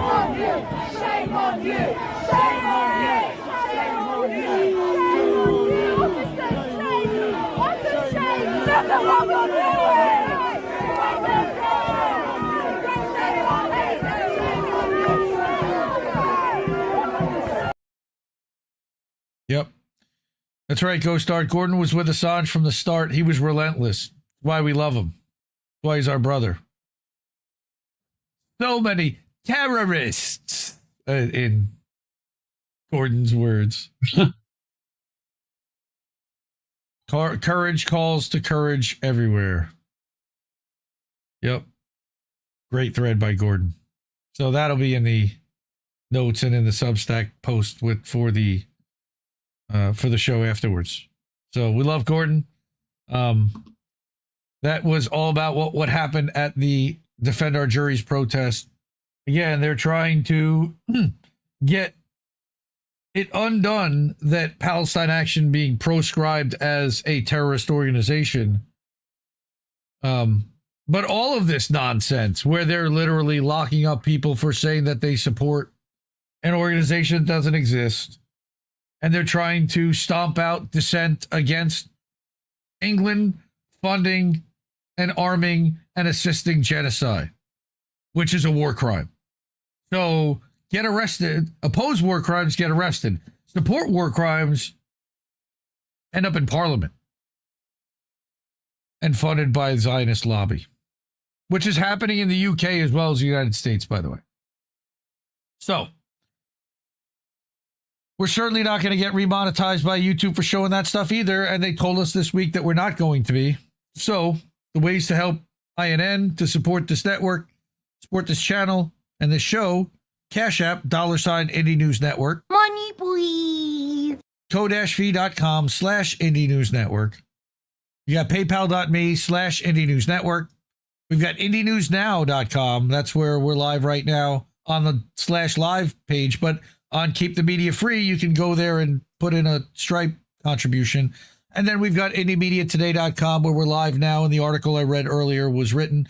And INNNewsletter.com, where you get weekly updates from the entire network, the podcasts for INN News and Jesse Jett's show and Jesse Jett clip shows and Boats Uncensored and others are all at INNNewsletter.com. And all of this comes to you, as Baby Steve likes to say, for free. That we're value for value system here. We don't paywall any of our content. We give it all away because we want people to see and consume and share the news. But we do need your support financially in order to be able to pay the bills and do that. And we appreciate all the people that do that. And that's what our Wall of Fame is all about. So thank you to everyone who does that. Even if you can't get on there, share the fucking show. Share the fucking show. Please share the fucking show. Share it on social. Share it wherever you can and tell people about it, because we are beyond suppressed. They don't like us. All right. Even our fellow podcasters and live streamers, apparently, a lot of them, they don't really, want to include us in stuff, which is fine. But, it means that it just makes it that much harder for us to get our stuff out there. So, few shows do, and we appreciate those people, and they're our friends. But a lot of them, I don't know if it's because we call out people on all sides, so therefore we don't have allies when it comes to the partisan nonsense, because we call both sides out. I don't know, but this is why we do what we do, and we're here with the people that we hang with. Hey, did you ever hear me say journalism is not a crime? Because I've definitely said that before. A few times. Right? It's one of the tenets and things that we've been premised upon the entire time we've done this, because we fought to get Julian Assange out. We fight for journalists' right to say and publish what they need to publish and publish the truth and what they see. And we also fight for the rights of the party, but also for immigrants, non-citizen journalists, to be able to publish without fear of retribution from the government. I thought that was something that we all had, and I guess I took it for granted in this country until recently, because Indie Media Award honoree Kevin Gosztola reminds us that in the Ramacia Ozturk case, you've now got rights groups that are urging appeals court to uphold the rights of non-citizen journalists. This is potentially a precedent setter. So as Kevin writes, several press freedom and First Amendment groups have urged a United States appeals court to side with Tufts University graduate student Ramacia Ozturk and non-citizen journalists. Now, we covered Ramacia Ozturk's arrest. We covered her release from the detention center down in Louisiana. All right, this is a picture of the appeals court, Second Circuit in Manhattan. All right, this is a paid article. I am a paid supporter of Kevin Gosztola and the dissenter. Again, we support independent, real, true independent media here, not just with showing their stuff on the show, but also with our wallet. Several press freedom and First Amendment groups have urged a U.S. appeals court to side with Ramacia Ozturk. Thank you. Thank you for supporting independent media. Okay. And uphold the court's authority to review unconstitutional detention claims brought by non-citizens, which certainly has happened. All right. On March 25th, Ramacia Ozturk famously was on the streets of Somerville, Mass, near Boston, when Immigration, Customs, and Enforcement, ICE, agents abducted her from the streets. It was widely reported that she was detained because she co-authored an op-ed in the university's student newspaper. The op-ed criticized university administrators for not engaging with students who sought divestment from companies with ties to Israel after the Israeli government engaged in the deliberate starvation and indiscriminate slaughter of Palestinian civilians and plausible genocide. That's quote unquote from her article. Ozturk, for her crime, was held in an ICE women's prison in Louisiana for a little over a month until a U.S. court ordered her release in May. But prior to her release, the president's administration appealed the lower court decision that paved the way for her return to Massachusetts. The government insisted that the courts had no authority to review her claim of unlawful detention. All right. The Reporters for Freedom of the Press, along with the CPJ, PEN America, Reporters Without Borders, and the Student Press Law Center all submitted a brief to the U.S. Court of Appeals for the Second Circuit. All indications are that Ozturk spent more than a month in immigrant detention in Louisiana and had her student visa revoked because she co-bylined an op-ed in her university's newspaper.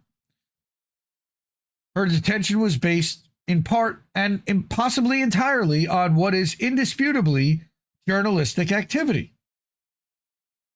A district court should be able to quickly review a habeas petition, which is essentially a person's challenge to detention or imprisonment that forces the government to produce that individual in court.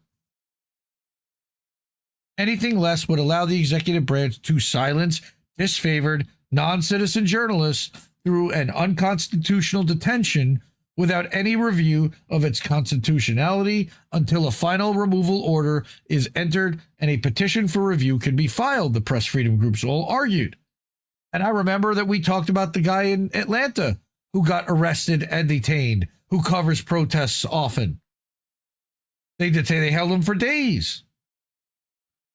The press freedom groups also contended that the absence of speedy judicial review would mean that specific news beats, immigration enforcement, for instance, could be chilled more than others. That presents a particularly insidious form of viewpoint discrimination. Like, they call it for what it actually is. That's exactly the case of Spanish language journalist Mario Guevara, who ICE has detained in solitary confinement for 2 months. I just mentioned that a little bit ago because we covered that on the show.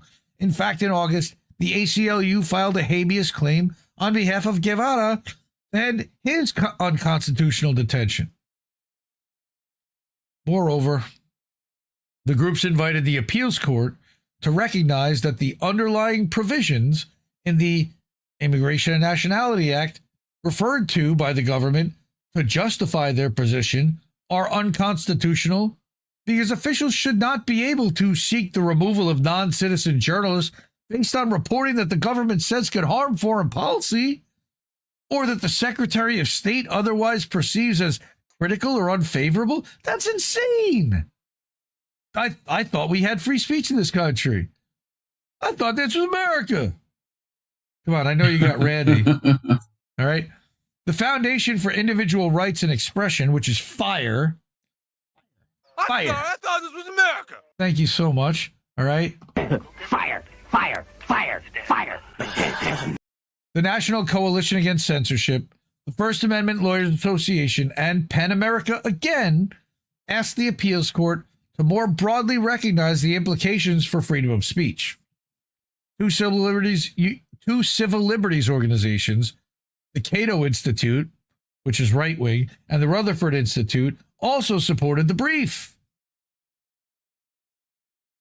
As the groups outlined, Secretary of State Narco Rubio, not Marco, but Narco, arrested and detained Ozturk not because the government claims she committed a crime or other deportable offense, but for the seemingly sole reason that her expression, an op-ed in a student newspaper, stirred the Trump administration to anger and then to revoke her student visa. The secretary argues his discretionary power over lawfully present international students includes authority to order their arrest, detention, and deportation for even protected speech. It does not, First Amendment groups added.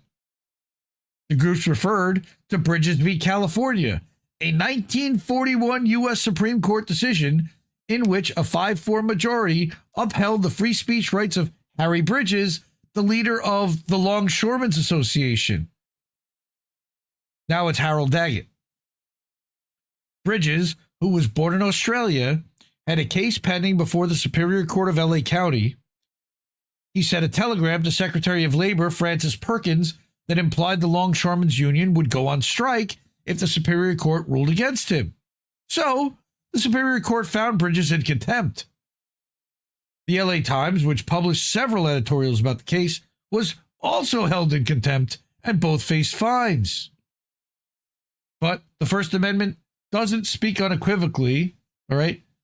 It prohibits any law abridging the freedom of speech or of the press.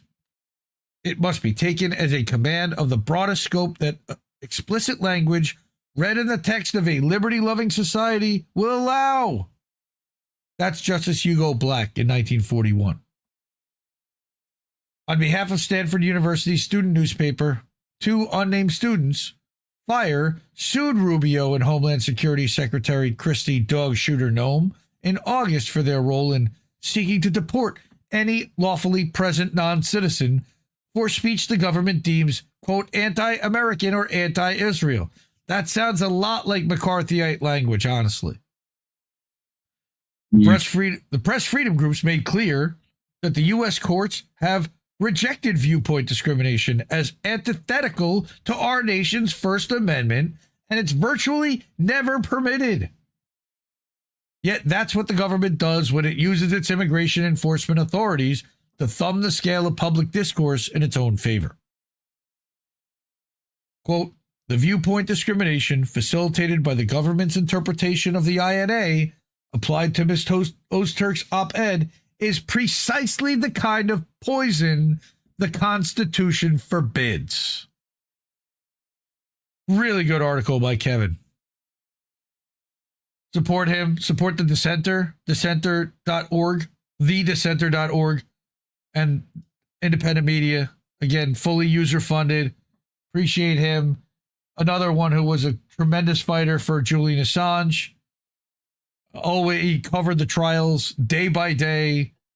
He attended a lot of the hearings via Zoom or in person whenever he could. And he's continuing. And we said it would be interesting to see what happens to all of the journalists that support Assange, where they go after he's released and how their careers continue to develop in the wake of his freedom. And I'm glad that Kevin has continued to support independence and to support press freedom and to talk about journalists and to defend other persecuted journalists. Appreciate what he does there. All right, before we get to the lightning round, again, support the independent media you want to see. That also includes INN, because we bring stories like that where most people won't. So if you like seeing stories like that, the ways to support this network financially and help us pay our bills, Cash App, $ Indie News Network, ko-fi.com/Indie News Network. And somebody did that a little bit ago, and I need to thank whoever that was. And was that Sean? I'm guessing. I don't know. I got to find it. I see it here. And then also, again, paypal.me/Indie News Network, IndieNewsNow.com, INNNewsletter.com, where we're about to go live at the top of the hour for boats, smashing in other boats. That's our React show. And then IndieMediaToday.com, where we are live right now. And we go live every Sunday night until Substack decides that they don't like us anymore. All right. So again, thank you to, it is the Accord Lord, Sean. Keep going. Love you. All right. There we go. $20.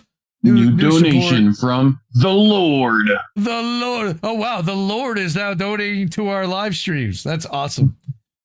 Well, thank you, Lord. Oh, this Lord. great spaghetti monster in the sky. Dear Lord, won't you buy me a Mercedes Benz? Thank you. Thank you, Bellin. Over on $2 new song. Is that his new song? Is that a jam? It must be.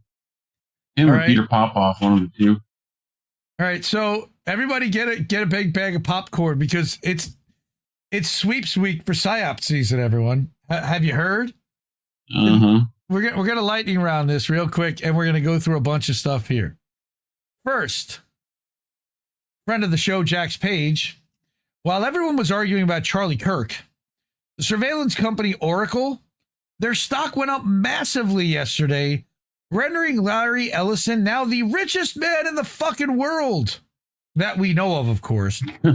He said, I honestly don't think that we know the name of the richest man in the world's name. My guess is that its last name begins with an R and ends in Rothschild. Mm-hmm. All right. Yay, and capitalism. Here it is in US dollars. That was pesos. But they went up 33% over a 5-day jump. All right. And this is billions of dollars. All right. Here's a more perfect union. Larry Ellison's net worth grew $100 billion in less than an hour, and he's now the richest person on earth with over $388 billion because of his extremely rapid stock market rise of Oracle, which we know is the CIA's software company. And he predicts the rise of the modern surveillance state, where citizens will be on their best behavior, is now the richest guy in the world. And oh yeah, his son's organization is now trying to buy Warner Brothers Discovery after already buying Paramount to have one of the largest content libraries in the history of the world. Right? So that is Jax Page and Larry Ellison. Fuck that guy. We mentioned this earlier, but Alan McLeod said it was incredible to see the Charlie Kirk shooting receive about 100x more coverage than the Israeli assassination of the Prime Minister of Yemen and their entire cabinet too. Fucking wild. So again, Alan writes for Mint Press. They did a funding drive. They raised over $25,000, but they have been an incredible outlet, platforming people like Alan McLeod, Kit Clarenberg, Robert Inlakesh, Low Key, Minar. In the past, Whitney Webb has published there. Jessica Buxbaum has published for them. They've done some incredible articles. We've used them a lot on this show. So support Mint Press if you can. Next. And this one's pretty interesting. Again, psyops everywhere. So we're going to go worldwide. A lot of people talked about the unrest in Nepal. And that there was possibly a color revolution developing. That you had a lot of the youth upset. And that they burned down the parliament and were starting to make arrests. And that the president flees the country. And this had a lot of the makeups and characteristics of a U.S. intelligence community-led color revolution. And I pointed that out, and a lot of people did. However, journalist Arnaud Bertrand, who lives in China, and he's usually an advocate for the East and challenging of the West's narrative, says, I lived in Nepal during a few months, a stunning country that's near and dear to my heart. I was notably there during the 2015 earthquake, a time when one of the main leaders of the current Gen Z protests lost a child, which was the trigger for his activism. I've seen the corruption. In fact, the truth is that formal government structures barely function in much of Nepal. Outside major cities, the state is much more theoretical than real. It was crystal clear during the earthquake, but also at other times. For instance, I've seen with my own eyes that when a petty crime occurs, people don't call the police, but resort to mob justice by default, and it's not pretty. The people are left to care for themselves almost entirely on their own. He says, additionally, Nepal has the single most challenging geography in the world, which, despite everything you hear about countries having agency, shapes virtually every aspect of national development. Nepal has the world's most difficult terrain, the world's strongest storms because all the clouds from the Indian subcontinent come crashing into the Himalayan wall. I've experienced dozens, and believe me, it's scary. Village streets are transformed in torrential rivers in a matter of minutes. Nepal also has regular earthquakes. How do you think the Himalayas got created? They're landlocked, a buffer state between two great powers, and they're at India's mercy for virtually all imports and exports due to the Himalayan barrier with China, which I witnessed firsthand when India brutally decided to impose a blockade after that 2015 earthquake to express a disagreement with a constitutional amendment, which made a horrible humanitarian disaster even far worse. So, good luck with all that. To say that steering such a country towards prosperity would take extraordinary statesmanship is the understatement of the century. Arnaud says, I see many people reflexively saying that the current protest movement is a U.S.-backed color revolution, with, having briefly looked into it, no convincing proof that I can identify. Except that Victoria Nuland was there a couple of months ago. Or was that in Indonesia? I don't remember. I'm not so sure, given the country's crushing constraints, what would even be the point of orchestrating a color revolution in a place with such geography? He says protesters' apparent enthusiasm for Balendra Shah, Kathmandu's mayor, further undermines the color revolution theory. He's a Nepali anti-India patriot with zero background related to the West, who won the mayor race as an independent in 2022 on a platform of fixing drains and fighting corruption. That sounds to me a lot like Zelensky, honestly. He's not promising to realign Nepal with the West. He's promising to function traffic lights and demolishing illegal buildings. And he won't even lead the protests, claiming he's beyond the Gen Z age bracket. A color revolution with a chosen leader who doesn't want to lead and whose patriotic views are inconvenient to U.S. foreign policy? Hard to believe. But for the sake of argument, let's say it's true. What would the U.S. gain? Even at the height of the colonial land grabbing, after having won the Anglo-Nepalese War in 1814-16, the British, which colonized rocks in the Atlantic just to have them, took a hard pass on colonizing Nepal. Though they were impressed by the Gurkha fighters, who to this day form regiments in the British Army, which incidentally adds yet another handicap. Nepal's finest fighters, say that 10 times fast, are contractually obligated to other nations. Occam's razor means that the more likely truth is that Nepal's dysfunction doesn't require a foreign orchestration. Its circumstances guarantee it for free. And in any case, the point is largely moot, because even a successful color revolution would be a Pyrrhic victory for everyone involved. The U.S. would gain influence over a government that can't govern in a country in which you can't base meaningful assets and from which you can't project power over China anyhow. India wouldn't care.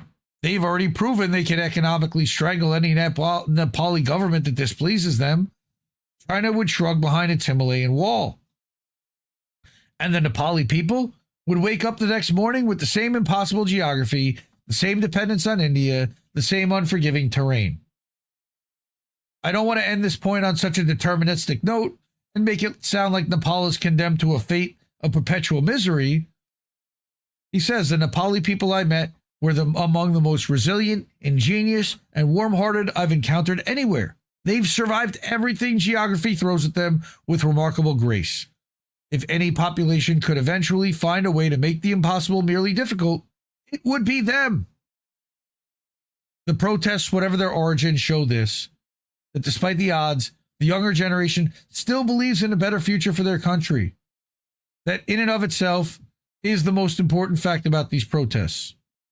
More than who organized them or what foreign powers think, and that spirit, if channeled properly, is perhaps the most important asset Nepal has that doesn't depend on geography or geopolitics. I think that's a little kumbaya, personally.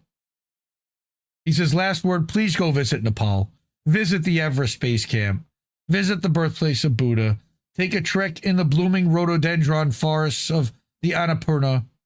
Go watch some of the last wild rhinos of Asia. Eat some of those delicious momos. Your tourist dollars won't solve Nepal's structural issues, but they'll meaningfully help people living real lives, and you'll have the trip of a lifetime in the process. Geography might have dealt them a difficult hand for development, but it also created one of the world's most extraordinary places and people. So I wanted to bring that as another viewpoint, because a lot of people are saying this. The U.S. is running a color revolution in Indonesia, the world's fourth most populous country. Now, there they have motivation, don't they? More than Nepal. This follows the country's refusal to show sufficient hostility to China. The unrest, positioned as a Gen Z protest, has spread to Nepal.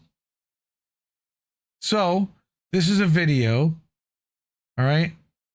It's 10 minutes long. I'm not going to play this video, but there is solid evidence here that that's playing out. There's probably music behind this, but let me try. Yep, I figured there would be. What proof is there that U.S. agents are behind the violent protests in Indonesia? Protests that are now threatening to spill over, rising in Nepal, blah, blah, blah, blah, and other places too. We're going to give you some mind-blowing details from internal documents. These came from meetings involving the notorious National Endowment for Democracy, the NED or CIA spinoff, and they show direct links from the U.S. involvement and protests in Indonesia itself. Right, but first, 10 signs that you can see for yourself that reveal the involvement of foreign forces. Number 1, US color revolutions always have colors. In Hong Kong it was black and yellow, in Ukraine orange, and in Indonesia at the moment pink and green. Always, always, always have chosen colors for people to wear and use on symbols. Number 2, US sponsored protests always co-opt youth and women. And this one is being marketed as a Gen Z protest and as a women's rights protest. Here's the ED Times pushing the women's angle. Who sponsors the ED Times? An American company, Google News, not an Indonesian company. Number 3, US sponsored protests always have a list of demands. In Indonesia, just as in Hong Kong, the protesters have 5 demands, not one less. Number 4, US sponsored protests always adopt a song and visual pop culture references. In Indonesia, like Hong Kong, they have a specific song. In Hong Kong, they used a racist frog image. And in Indonesia, they're using a symbol from a Japanese cartoon. Number 5, US-sponsored protests always provoke the police into action and then blame them for taking action. And that's exactly what we're seeing in Indonesia, just as we saw in Hong Kong. Number 6, US-sponsored protests always have the quiet distribution of a code, ACAB or 1312, to encourage hate against police officers. We saw it in Hong Kong and we're seeing it in Indonesia. It stands for All Cops Are Bastards. Number 7, US-sponsored protests always have a key news image of one person confronting a row of riot police. Here's the Indonesian one. Number 8, US-sponsored protests always have paid agents who rush to present the wrong information. Here's a rather well-known one, blaming China. Number 9, US-sponsored protests are always attached to genuine grievances, and then lazy journalists highlight the grievances and omit any references to the US playbook. Here's the BBC doing that, and here's DW doing the same. And now? Number 10, the above details are not a conspiracy theory. We have been given a set of internal papers from 2023 which reveal that the US political meddling groups which worked in Hong Kong for decades have also been active in Indonesia for years. The existence of certain internal documents from US operations in Jakarta was first revealed by Mint Press News in 2023. But we recently got a similar set of papers and did a detailed study of them. What they reveal is astonishing. I'm going to share just 8 pieces of text from them. Number 1, if the presidential threshold is removed, there will be more candidates in the presidential election and US will have more options. The US will have more options. Why is it important for the US to have more options? Isn't the US a country on the other side of the world?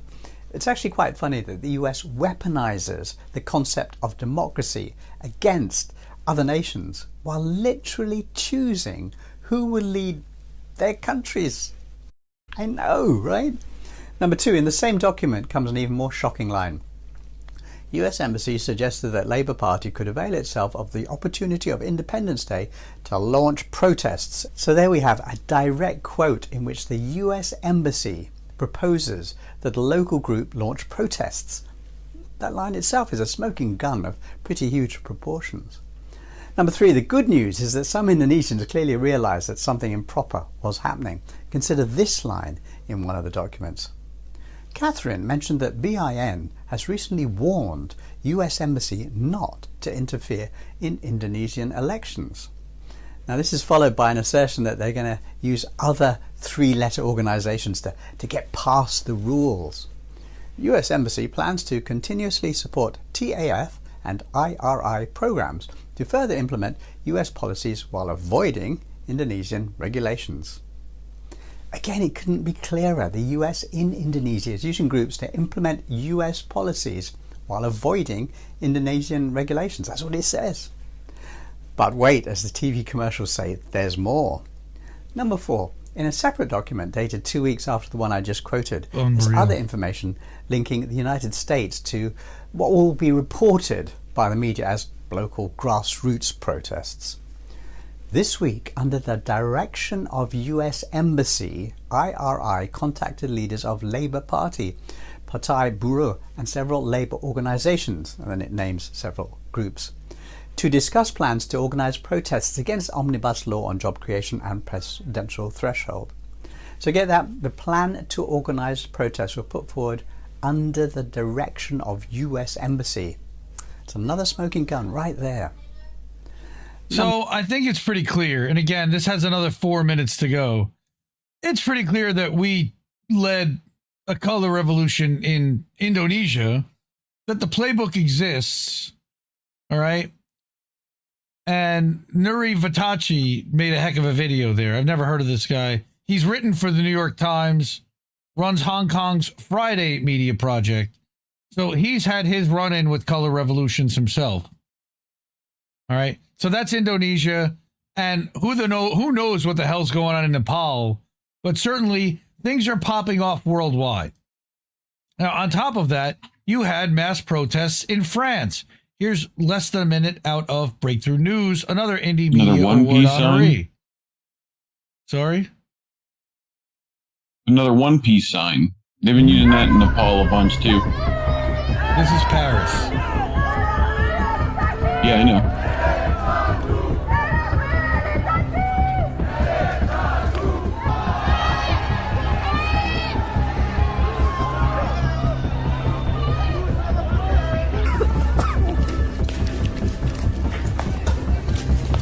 And in comes the tear gas.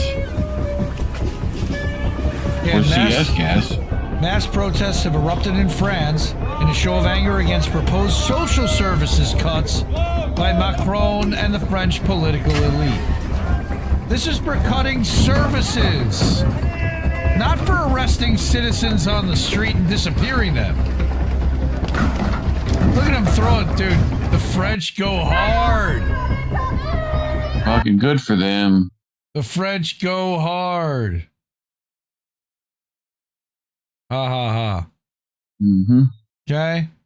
Then we also have our friend Descent in Bloom. I believe she's in chat now. Oh, by the way, while everyone was glued to the Charlie Kirk shooting, the Senate Republicans voted 51-49 to block the release of the Epstein files on the same day. Funny how that slipped past the headlines. Funny how that's got almost 17,000 likes. That's what you call going viral. Holy shit. My phone would never stop. I can't imagine. So, Psyop season. Well, we've got Psyop fatigue. And we've also got a shirt that goes with that called We Deserve Better Psyops. So, if you go to IndieNewsNow.com and you click on the shop, all right, you can pick up this shirt for yourself, $20. They have them in black also, in other colors. The black is a couple of bucks more, I believe. Maybe not. Look at my shirt, little bitch. That's right. Buy my merch. So, and it's got the little INN logo on the back. Right, and there it is. We deserve better psyops in black shirt. That's a killer shirt. That was a suggestion, I believe, by Anna Mayers. Said we should have a shirt that says that. I made it. She bought it as a tank top. It's also available as a tank top and as a sticker, by the way, also at the Indie News shop. And finally, we had a little bit of good news. about Stop Cop City. Go to another Indie Media Award honoree, Unicorn Riot, unicornriot.ninja. Judge finds Attorney General can't bring RICO charges in the Cop City case. Now, this could have implications nationwide. A Fulton County judge found Tuesday that Georgia's Attorney General lacked the authority to bring racketeering charges against protesters named in the sprawling Cop City RICO case, calling into question the foundation and future of the massive legal effort to criminalize a movement. And I'll put the link to this in the description. I'm not going to read the whole thing. So that was our quick little lightning round. Flew through some of that stuff. Again, support the media you want to see. That is our wall of fame. If you're able to, out of means, Cash App, $ Indie News Network, go-fee.com/Indie News Network.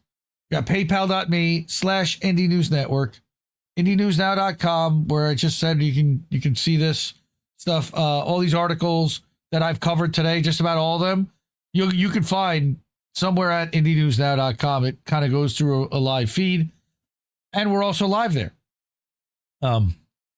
Finally, I've got the GoFundMe's.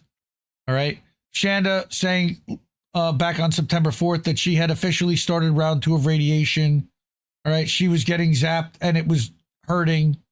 So if you're able to contribute to her GoFundMe, she's raised over $3,700 and she's going to need more. Really appreciate anything that anybody can do. I'm going to drop that into the chats right now. And again, a link will be at the Substack with all the links for everything that we've shown tonight. We do that every week. We, again, try to support independent media by letting people link to and find all the things that we show on this show. Yep. And then we have another audience member, a friend of the show, member of the family, Cowboy Kitty, Anthony Malecki. And let's not forget his sister-in-law, Natalia, who is facing deportation to Ukraine right now. She came here seeking a better life. Okay. Fleeing an abusive ex-husband who threatened to kill her. Now they want to send her back. All right. She's being abused by the fascist police state, held in prison indefinitely. She could really use your help. And as Descent in Bloom reminds people that they're moving to separate her from her child by removing her from the U.S. While living here, she's applied for her green card. She's been paying taxes and doing everything the right way. But Ohio sheriffs turned traffic stops into deportation pipelines for profit. We covered that several weeks ago, reading a Descent in Bloom article about what the Ohio police are doing and different counties and how they're playing this game with ICE to enrich themselves and detain immigrants. Okay. And the GoFundMe for this one is right here, linked in Descent in Bloom's post. Yeah, that's right. That's right, Bellin. What the fuck, dude, is right. It's a crazy story. All right. It was over a traffic stop that she didn't even have an expired registration. They claimed she did, but then detained her because they found some potential violation, and she's been detained for months. Her car's already at an impound. She's not. I'll show everybody. Here's what Indie News Now looks like. It's got a big header. Different links at the top, and then below it is an endless scroll of news and videos and information, all from independents. All right. This is about, I think, Rick Rude, the most musical man in the world. Written by Ted Joy, the Honest Broker. You've got the Rubin Report. The Reese Report, not Rubin Report. The Reese Report with Greg Reese. You've got Due Dissidents in there. We've got Sam Carlin from Left Voice and Scott Horton, who some people like, some people don't. It's okay. There's always going to be some sources that you disagree with in there, but we try to bring in real independents that are user funded, that don't take the corporate dollars, that don't take advertiser dollars, that are trying to get the story right from the ground and from the people that are actually experiencing it. So check out my website. Check out IndieNewsNow.com. Again, we're live there, and you click on the merch, and you end up at the merch store, which is right here, and that's where you can pick up all the different items at the merch store. So, man, that's pretty good timing. 5 minutes to midnight. Nice. Good stuff. Mm-hmm. Good to see you, Mastermind Hour, Road Pirates. Isn't it the name of a Pantera song? 5 minutes to midnight? It just might be. 5 minutes to midnight? It just might be. Seems like someone's got a fucking song like that. Yeah, that's right, Bellin. Dude is exactly right about what's happening to Natalia. It's a crazy story. And kudos to all the other channels that have continued to try to showcase it and call and support her and get more people to support her GoFundMe. Yeah, please. Oh, by the way, speaking of Dissent in Bloom, he wrote an article yesterday talking about propaganda in media and propaganda in U.S. media, and I was able to co-publish with her on that because she used some of the Dominic Michael Trippi stuff that I had published a couple of months ago, and then did her own research and added a bunch of stuff that I had not gotten, like about his DUI and the fact that he had to blow into a breathalyzer to start his car, or that his company had sued him and that he paid that company $5,000 after he had left for lying and claiming commissions or whatever it was. But then there was a cease and desist order that they had taken against him and changing a business name and apparently his company is housed at his quote unquote company is housed at a location that is shady as shit. So go read the Dissent in Bloom article about propaganda as well. DissentInBloom.substack.com. Support independent media. I really appreciate that. All right. So one last time before we get out of here, again, Cash App, $, Indie News Network. Ko-fi.com/Indie News Network. Again, thank you to Sean the Accord Lord for the contribution over there tonight. PayPal.me/Indie News Network. IndieNewsNow.com, which you just saw. And then at IndieMediaToday.com, where we're live now. And at INN Newsletter, where we're going to go live in a few minutes.com. INNNewsletter.com, not that whole word.com. Anyway, that's over on Substack. And by the way, I've been having big issues with Substack and still am. And thank you to everybody who's been screaming at Substack about that. I did get a little bit of a response from them, but it really wasn't satisfactory. And they're kind of dragging their heels and not really trying to fix the problem. I still can't cross-post consistently and regularly any article that I want. I was able to, however, cross-post the Dissent in Bloom article, which if you're subscribed to Indie Media Today, you'll be getting emailed to you at 8:30 tomorrow morning, Eastern. So, thank you to everyone who's here and hanging out. I love you all. I appreciate you spending time hanging out with us on Sunday night and going through some of this nonsense and all the different psyops that are being thrown at us. I did not really want to talk about the assassination of a podcaster, though it was mentioned a few times that this is what was happening while you were distracted with this. At some point, when it all comes out, and I talked about this quite a bit on AM Wake Up on Thursday and again on Friday, we'll be able to, one of the benefits of being in independent media is that we have the luxury of time, of being able to sit back and not have a hot take instantly. We don't have to have a hot take. Nobody gives a shit, really, about our hot take. I'd rather get it right and sit back and not have an instantaneous reaction and be wrong and then have to take that back. I think that in independent media, we tend to kind of be reactionary, or a lot of us, and we've written articles about don't feed the trolls, don't be reactionary, don't chase the news cycles that Google and the algorithm and the public are trying to lead you towards, because remember, that's all corporate media and advertiser driven. Tell the stories you want to tell. That's what we do here. That's why we don't get love in the algorithm, because I'm not looking to, well, what's trending right now? It's what am I experiencing and how do I want to tell the story from what I'm experiencing and what I'm seeing? And that's why this show doesn't get love in the algorithm. Why are we still here? Just to suffer. That's right. What? And I'm thankful for everyone that comes and hangs out and rants with us. So thank you. Let's hang out for boats. I love you all. Support independent media because we need it more than ever. And we will see you real soon. Take care, everyone. See you in a bit, fam. Hasta la vista. Hasta la vista, baby. No! We just fucking lost the stream!